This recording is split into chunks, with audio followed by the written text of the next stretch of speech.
Hello mwana michezo, karibu katika channel yetu ya Michezo Live. Usisahau kusubscribe, kulike, kucomment na kushare na marafiki ili waweze kupata habari zinazohusu michezo. Klabu ya Yanga imeanza rasmi mazungumzo ya kumsajili kiungo mshambuliaji wa Vipers SC ya Uganda, Allan Okello, katika harakati zake za kuimarisha kikosi hicho kuelekea dirisha dogo la usajili la mwezi Januari. Taarifa zinadai kuwa uongozi wa Yanga umeingia kwenye mazungumzo ya moja kwa moja na mchezaji huyo pamoja na wawakilishi wake, wakilenga kumalizana mapema ili kumleta nchini.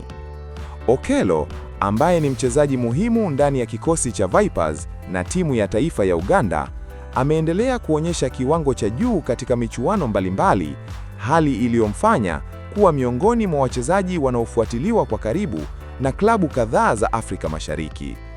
Kwa mujibu wa vyanzo vya karibu na klabu hiyo, rais wa Yanga, Hersi Said, amekuwa mstari wa mbele katika mazungumzo hayo, akionyesha nia ya dhati ya kuhakikisha usajili huo unakamilika kwa mafanikio ili kuongeza ubora katika eneo la kiungo.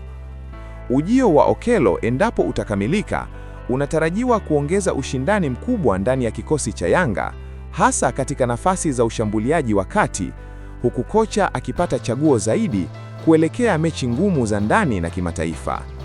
Hata hivyo, bado hakuna tamko rasmi kutoka kwa Yanga wala Vipers SC kuhusu hatua ya mwisho ya mazungumzo hayo, ingawa muda wowote kuanzia sasa chochote kinaweza kutokea kutokana na kasi ya majadiliano.